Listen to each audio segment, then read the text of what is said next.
வணக்கம். இன்னைக்கு நாம பார்க்க போற தலைப்பு ரொம்ப ரொம்ப முக்கியமானது, குறிப்பா நம்ம இந்திய பெண்களுக்கு. நம்மளோட ஃபினான்ஷியல் இண்டிபெண்டன்ஸ், அதாவது நிதி சுதந்திரத்தை நோக்கி நாம எப்படி பயணிக்கலாம் தான் இந்த பகுப்பாய்வுல பார்க்க போறோம். நீங்க சம்பாதிக்கிறீங்க, அதுல சந்தேகமே இல்ல. ஆனா ஒரு நிமிஷம் யோசிச்சு பாருங்க, அந்த பணத்தை யாரு நிர்வகிக்கிறாங்க? இந்த ஒரு கேள்விக்குள்ளதான் உங்க நிதி சுதந்திரத்தோட திறவுகோலே அடங்கியிருக்கு. பாருங்க, காலம் எவ்வளவு மாறிடுச்சு. முன்னெல்லாம் பெண்கள்னா வீட்டை பாத்துக்கணும், பண விஷயமெல்லாம் ஆண்கள் பாத்துப்பாங்கன்னு இருந்துச்சு. ஆனா இப்போ அப்படி இல்ல, பெண்களும் குடும்பத்துக்காக சம்பாதிக்கிறாங்க. வாழ்க்கை செலவு அதிகமாயிடுச்சு, அதனால 2 பேர் வருமானமும் தேவைப்படுது. இதுதான் நாம இன்னைக்கு பேச போற விஷயத்தோட ஆணி வேறு. பணம் சம்பாதிக்கிறது ஒரு பாதிதானா, அதை எப்படி புத்திசாலித்தனமா கையாடுறோங்கிறது தான் மிச்ச பாதி. அதுதான் உண்மையான சுதந்திரம். சரி வாங்க, நம்ம பயணத்தோட முதல் கட்டத்துக்குள்ள போகலாம். முதலா சம்பாதிக்க ஆரம்பிச்சவங்களுக்கு நிறைய குழப்பங்கள் இருக்கும். உங்க பணத்தை நீங்களே நிர்வகிக்கிறது ஏன் இவ்ளோ முக்கியம்னு இப்ப தெரிஞ்சுக்கலாம். ஓகே, முதல்ல நாம என்ன பண்ணணும்? ரொம்ப அடிப்படையான, ஆனா அதே சமயம் ரொம்ப சக்தி வாய்ந்த ஒரு படி இதுதான். உங்க பணப்புழக்கத்தை, அதாவது உங்க கேஷ் ஃப்ளோவை தெரிஞ்சுக்கணும். இதுதான் ஃபினான்ஷியல் கண்ட்ரோலுக்கு ஃபவுண்டேஷனே. இது ரொம்ப ரொம்ப சிம்பிளான ஒரு விஷயம்தான். மாசம் உங்களுக்கு எவ்ளோ வருமானம் வருது, எவ்ளோ செலவாகுதுன்னு ட்ராக் பண்ண ஆரம்பிங்க. அப்போதான் உங்க பணம் நிஜமாவே எங்க போகுதுன்னு ஒரு தெளிவான படம் கிடைக்கும். இத ஒரு நல்ல டார்கெட்டா வச்சுக்கோங்க. 30% உங்க மாத வருமானத்துல குறைஞ்சது 30%த்தையாவது சேமிக்கவும் முதலீடு செய்யவும் ஒரு இலக்கா வச்சுக்கோங்க. இது ஆரம்பத்துல கொஞ்சம் கஷ்டமா இருந்தாலும் போக போக பழகிடும். ஐயோ, இதுக்கெல்லாம் பெரிய சாஃப்ட்வேர் வேணுமா, கணக்கு தெரியணுமா எல்லாம் யோசிக்காதீங்க. உங்க போன்ல இருக்கிற ஒரு சிம்பிள் ஆப் போதும், இல்லன்னா ஒரு எக்ஸல் ஷீட் போட்டா கூட போதும்.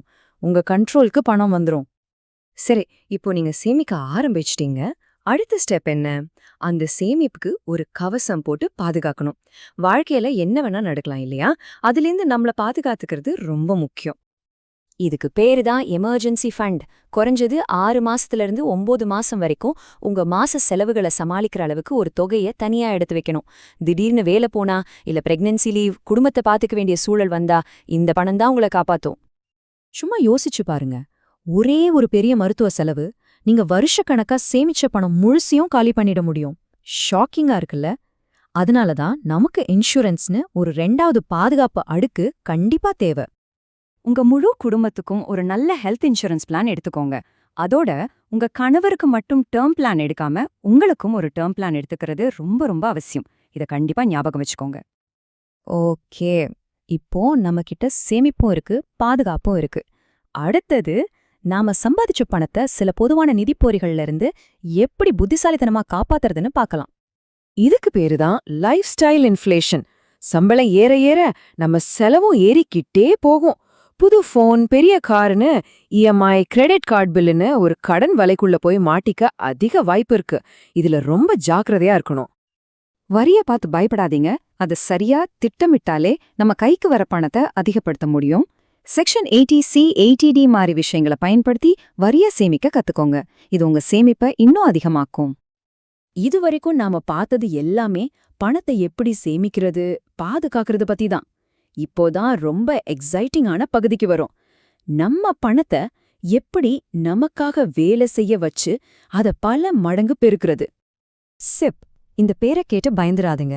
இது ரொம்ப சிம்பிளான ஒரு விஷயம்.